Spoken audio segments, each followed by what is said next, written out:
के चैप्टर 1 रासायनिक अभिक्रिया और समीकरण के अंतर्गत हम पढ़ रहे थे, जिसमें हमने पढ़ लिया था उदासीनीकरण अभिक्रिया तक। तो उदासीनीकरण अभिक्रिया के बारे में थोड़ा सा और जान लेते हैं। देखिए क्या है, किसी अम्ल की क्षार के साथ में क्रिया कराने पर जो ऊष्मा उत्सर्जित होती है उसे उदासीनीकरण ऊष्मा कहते हैं। जैसे कि देखिए Na और OH, तो NaCl plus H2O plus 13.7 kilo calorie. यदि दुर्बल अम्ल और दुर्बल क्षार के साथ क्रिया कराई जाए तो उदासीनीकरण ऊष्मा का मान 13.7 किलो कैलोरी मोल से कम होता है, क्योंकि ये जलीय विलयन में पूर्णतः वियोजित नहीं होते। जैसे देखिए CH3COOH प्लस NaOH, तो ये क्या बना, ये CH3COONA plus H2O plus 13.3 kilo calorie. अब हम पढ़ते हैं सबसे ज़्यादा इम्पोर्टेंट अपना टॉपिक क्या है, ऑक्सीकरण और अपचयन, ऑक्सीडेशन एंड रिडक्शन। ऑक्सीकरण और अपचयन का तुलनात्मक अध्ययन देखते हैं, जो कि आसानी से समझ में आएगा। इधर देखिए ऑक्सीकरण है, ऑक्सीडेशन, और इधर क्या है, अपचयन, जिसे अवकरण या रिडक्शन बोलते हैं। ऑक्सीकरण या उपचयन एक ही है और अपचयन अवकरण एक ही है, इसे रिडक्शन बोलते हैं अपचयन को, और ऑक्सीकरण को ऑक्सीडेशन बोलते हैं। किसी पदार्थ में H परमाणु बाहर निकलना अथवा O का जुड़ना, यानी कि O क्या हो रहा है, जुड़ रहा है, और H क्या हो रहा है, निकल रहा है। तो ये क्या होगा, ऐसी स्थिति में क्या होगी, कैसी रिएक्शन होगी, तो ये ऑक्सीकरण होगी। जैसे 4Na plus O2, 4Na plus O2 2Na2O, ये Na का ऑक्सीकरण हो रहा है। और इसमें देखिए क्योंकि इसमें ऑक्सीजन जुड़ रही है, और देखिए फिर 2HI, ये क्या बना, H2 प्लस I2, ये क्या हो रहा है, I का ऑक्सीकरण हो रहा है।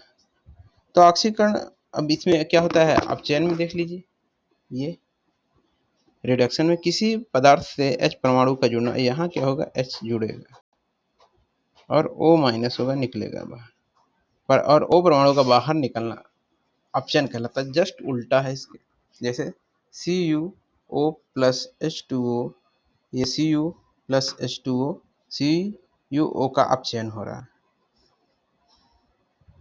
फिर H2 प्लस S H2S, ये S का अपचयन हो रहा है, यानी कि यहाँ पर क्या हुआ, देख रहे हैं आप, ऑक्सीजन निकली है और यहाँ पर H क्या हुआ, जुड़ा हुआ है।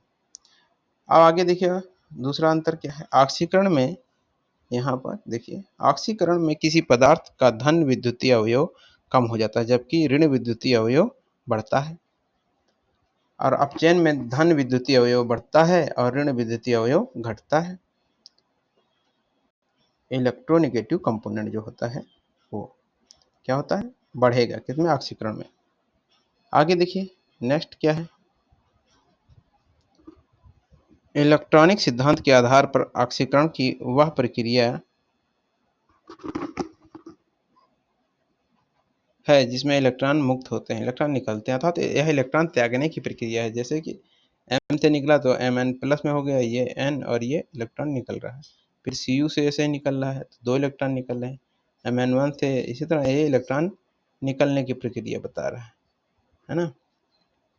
फिर और फिर क्या है, इसमें क्या, अपचयन वह प्रक्रिया है जिसमें इलेक्ट्रॉन जुड़ते हैं, अर्थात अपचयन इलेक्ट्रॉनीकरण प्रक्रिया है।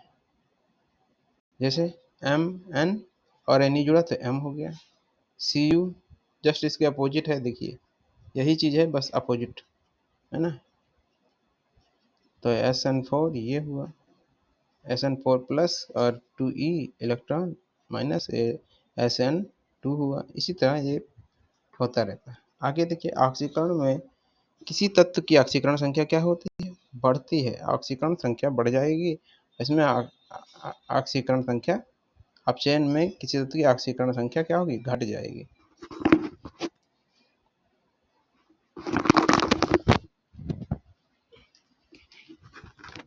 ऑक्सीकारक और अपचायक, ऑक्सीडेंट और रिडक्टेंट, इसका तुलनात्मक अध्ययन देखते हैं क्या है। कैसे होता है? ऑक्सीकरण, देखिए ऑक्सीकारक या उपचायक या यूजिंग ऑक्सीडेसिंग एजेंट या ऑक्सीडेंट या रिड्यूसिंग एजेंट या रिडक्टेंट। देखिए अंतर देख लेते हैं इसमें। ऑक्सीकारक क्या है? ऑक्सीडेशन, ऑक्सीडेटेंट वे पदार्थ जो दूसरों को ऑक्सीकृत करते हैं तथा स्वयं अपचयित हो जाते हैं। ये दूसरे को ऑक्सीकृत करेंगे और खुद क्या होंगे? अपचयित हो जाएंगे। और इसमें जस्ट उल्टा उसके, वे पदार्थ दूसरों को अपचयित करते हैं और खुद ऑक्सीकृत हो जाते हैं। दूसरा अंतर क्या है? ऑक्सीकारक पदार्थ रेडॉक्स अभिक्रिया में इलेक्ट्रॉन ग्रहण करते हैं जिससे इनकी ऑक्सीकरण संख्या घट जाती है। आगे आप जब इंटर में होंगे तो आपको ऑक्सीकरण संख्या निकालना जब बताया जाएगा तो ये जानना आपके लिए बहुत जरूरी हो जाता है कि ऑक्सीकरण अपचयन होता क्या है। अब देखिए अपचायक पदार्थ रेडॉक्स अभिक्रिया में इलेक्ट्रॉन त्याग करते हैं जिससे कि इनकी ऑक्सीकरण संख्या बढ़ जाती है ना। ऐसे में क्या होगा? इनकी ऑक्सीकरण संख्या बढ़ जाएगी। आगे देखिए, एक संगत ऑक्सीकरण अपचायक युग्म में ऑक्सीकरण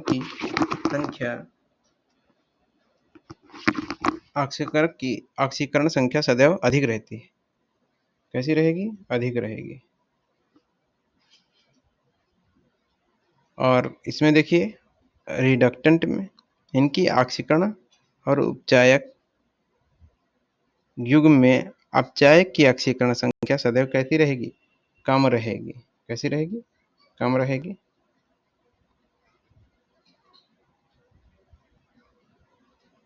आगे देखिए नेक्स्ट हमारा आखिरी वाला है जो अंतर। अच्छा देखिए, रेडॉक्स अभिक्रिया क्या होती है समझ लीजिए। जब उपचयन और अपचयन दोनों ही अभिक्रिया में होता है, एक उपचयन हो रहा दूसरे का अपचयन हो रही, ऑक्सीडेशन और रिडक्शन जब दोनों होगा तो ऐसी अभिक्रिया क्या कहलाएगी? ये रेडॉक्स अभिक्रिया कहलाएगी। एक का ऑक्सीकरण होगा दूसरे का अपचयन होगा, यानी कि एक का ऑक्सीडेशन होगा दूसरे का रिडक्शन होगा, तो ऐसी रिएक्शन क्या कहलाएगी? रेडॉक्स रिएक्शन कहलाएगी, है ना।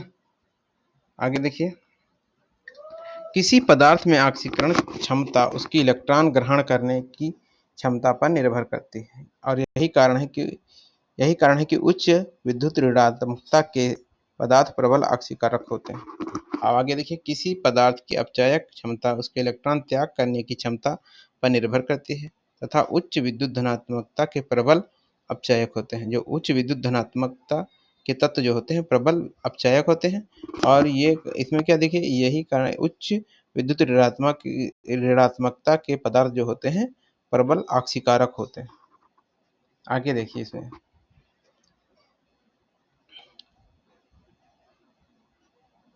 उदाहरण देख लेते हैं। जब जिंक ऑक्साइड को कार्बन के साथ गर्म किया जाता है तो जिंक धातु कार्बन मोनोऑक्साइड बनाता है। कैसे? ये देखिए, जिंक की रिएक्शन हुई और क्या बना? कार्बन मोनोऑक्साइड बनी, Zn बना और कार्बन मोनोऑक्साइड बनी। उपरोक्त उदाहरण की भांति ZnO से ऑक्सीजन का ह्रास हो रहा है, अतः ZnO अपचयित हो रहा है। कार्बन के साथ ऑक्सीजन जुड़ रही है और कार्बन क्या हो रहा है? ऑक्सीकृत हो रहा है। तो ये क्या है? ZnO plus CO। ये क्या है? अपचयन, ऑक्सीजन का त्यागना, ऑक्सीकरण और ऑक्सीजन का जुड़ना, है ना। ऑक्सीकरण, ऑक्सीकारक तथा अपचायक। Zn में अपचयित हो जाता है अतः ZnO क्या है? ZnO एक ऑक्सीकारक है और कार्बन CO में ऑक्सीकृत हो रहा है और CO क्या है? एक अपचायक है। CO क्या है? देखिए यहाँ पे ये समझ लीजिए, बहुत इंपॉर्टेंट है, इंपॉर्टेंट काफ़ी हो जाता है। ऑक्सीकारक और अपचायक यहाँ पे जानना जरूरी है। ZnO में ये रिएक्शन देखिए, Zn में चेंज हो रहा है, ये यहाँ पे देखिए, यहाँ पे हो रहा है। और तो क्या कहेंगे? ZnO क्या है? एक ऑक्सीकारक है। ये क्या है? एक ऑक्सीकारक हो गया है। और कार्बन CO में ऑक्सीकृत हो रहा है, कार्बन जो है CO में ऑक्सीकृत हो रहा है, ये CO ऑक्सीकृत हो रहा है, यानी कि ऑक्सीजन जुड़ रहा है। तो क्या होगा? ये एक C क्या हो गया? एक अपचायक हो गया। जो ऑक्सीकृत होगा वो क्या हो जाएगा? जो ऑक्सीकृत करेगा वो क्या हो जाएगा? अपचायक हो जाएगा।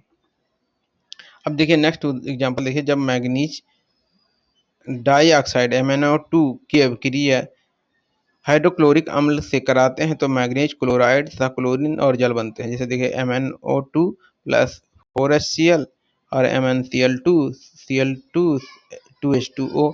इसमें क्या है, इस अभिक्रिया में MnO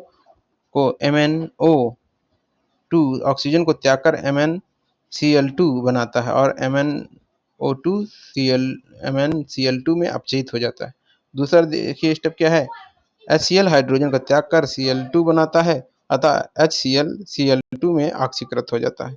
ये देखिए यहाँ पर ध्यान दीजिए आप, विशेष यहीं पे समझना है कि किसका ऑक्सीकरण हो रहा है, किसका अपचयन। देखिए ये अपचयन हो रहा है, ऑक्सीजन का ह्रास हो रहा है तो अपचयन हो रहा है, और ये ऑक्सीजन इसमें जुड़ रही है, इसमें क्या हो रहा है, हाइड्रोजन का ह्रास हो रहा है, तो ये क्या हो रहा है, ऑक्सीकृत हो रहा है। जब हमने कहा था हाइड्रोजन का ऑक्सीजन जुड़ रहा है और हाइड्रोजन हट रहा है तो क्या होगा, ऑक्सीकरण होगा। इसमें क्या ऑक्सीजन क्या होगा, हटेगा और हाइड्रोजन जुड़ेगा तो क्या होगा, या दोनों ऑप्शन में से किसी एक का होना था, तो इसमें क्या हो रहा है, ऑक्सीजन हट रहा है तो ये क्या हो रहा है, अपचयन हो रहा है, और इसमें Cl2 हो रहा है और 2H2 जल बन रहा है। आगे देखिए रिएक्शन को हम समझते हैं। ऑक्सीकारक तथा अपचयक, चूंकि MnO2 ऑक्सीजन देकर अपचयित होता है तो Mn2 क्या है, ऑक्सीकारक हो गया है। फिर देखिए MnO2 ऑक्सीजन देकर अपचयित हो रहा है तो MnO2 ऑक्सीकारक है।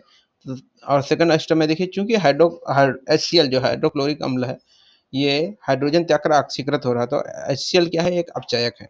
अब इसी तरह एक एग्जाम्पल और दिया गया है, जब कॉपर को वायु में गर्म किया जाता है तो यह ऑक्सीजन के साथ क्रिया करके कॉपर ऑक्साइड में ऑक्सीकृत होता है। देखिए 2Cu प्लस O2 तो 2CuO बने, तो कॉपर ऑक्सीजन ग्रहण करके CuO में ऑक्सीकृत हो जाता है, तो Cu क्या है, एक अपचयक है। चूंकि धातु धन विद्युती का जुड़ना अपचयन कहलाता है, अतः ऑक्सीजन CuO अपचयित होती है, इसलिए यह ऑक्सीकारक है।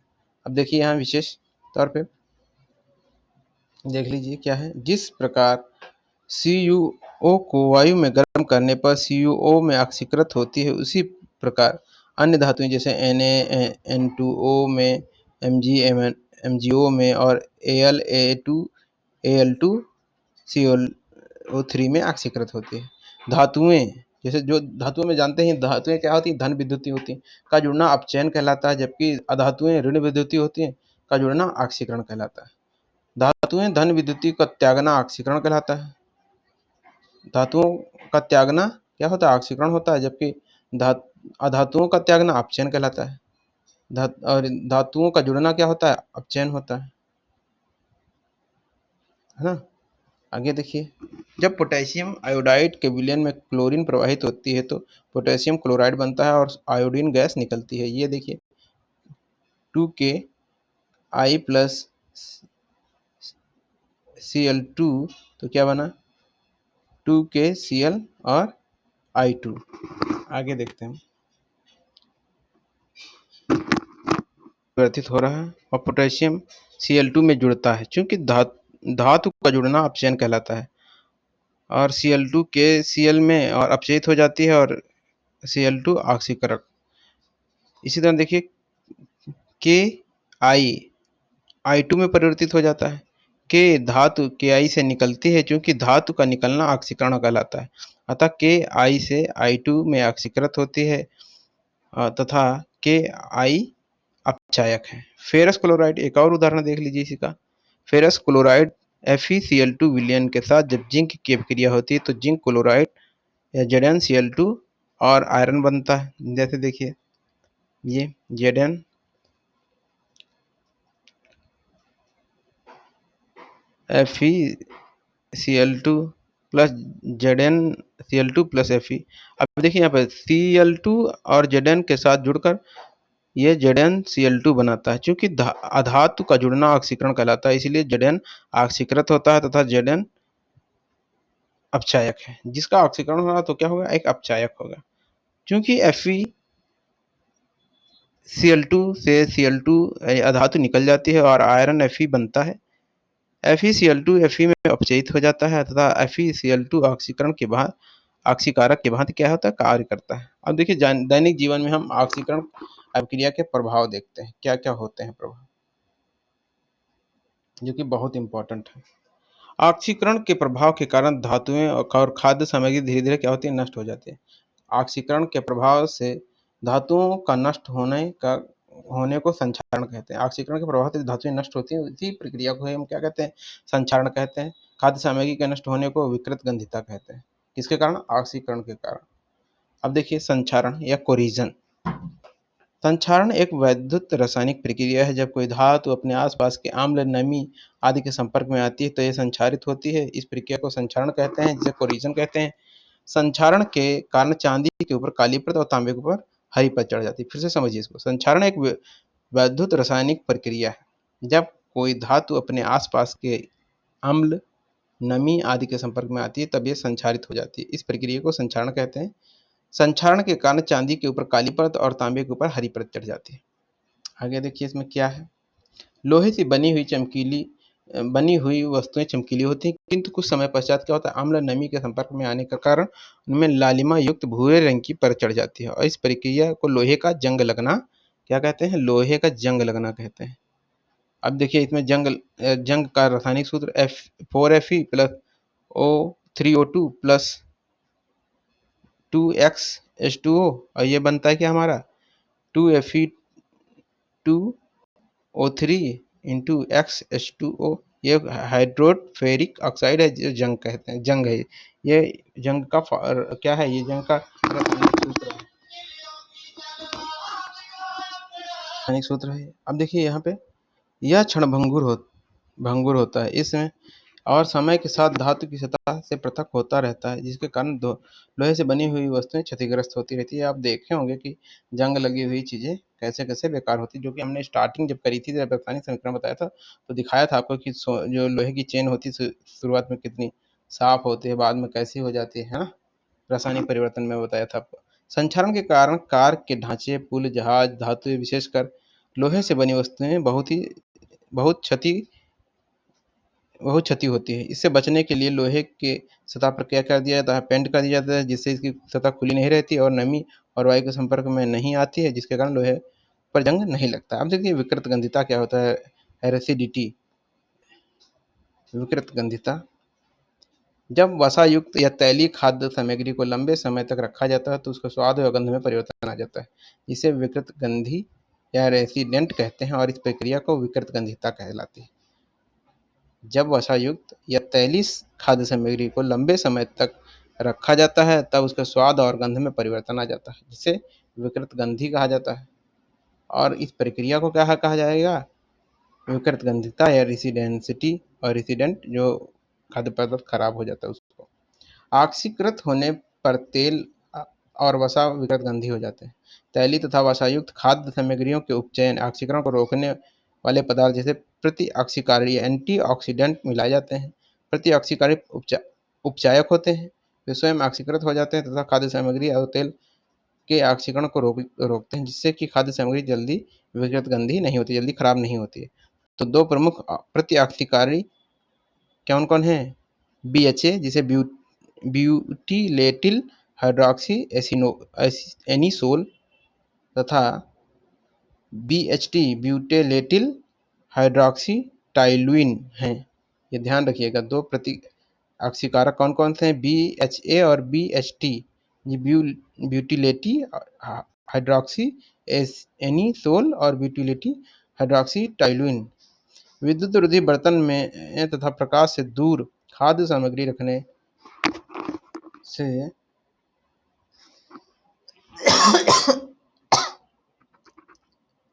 अपचयन की गति धीमी हो जाती है। चिप्स बनाने वाली चिप्स की थैली में ऑक्सीजन बाहर निकालकर उसमें नाइट्रोजन गैस भरकर वायुरोधी कर दिया जाता है, जिससे कारण चिप्स का उपचयन ऑक्सीकरण होने न हो सके और उसे अधिक समय तक रखा जा सके।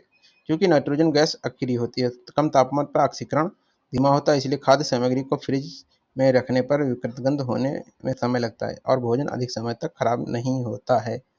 देखिए जैसे कि कभी कभी क्या होता है, जो घर की देखेंगे आप चिप्स वगैरह, पापड़ वगैरह, क्या होता है बहुत जल्दी खराब हो जाते हैं। क्यों? क्योंकि वो उसमें तैलीय या वसा युक्त होते हैं थोड़े बहुत, जिसके कारण क्या होगा, वो खराब हो जाते हैं। वो उसमें विकृत गंधिता आ जाती है, बदबू भी आने लगती है। जैसे कोई चिप्स का पैकेट है, उसमें थोड़ा सा भी छेद हो गया तो कुछ समय तक रखा हुआ तो क्या होगा, खराब हो जाएगा, उसमें रखा चिप्स खराब हो जाएगा। तो ये होता है विकृत गंधिता। और इसमें संक्षारण के कारण क्या हो रहा है, इसमें धीरे धीरे क्या हो गया, लोहा डिके हो गया, है ना।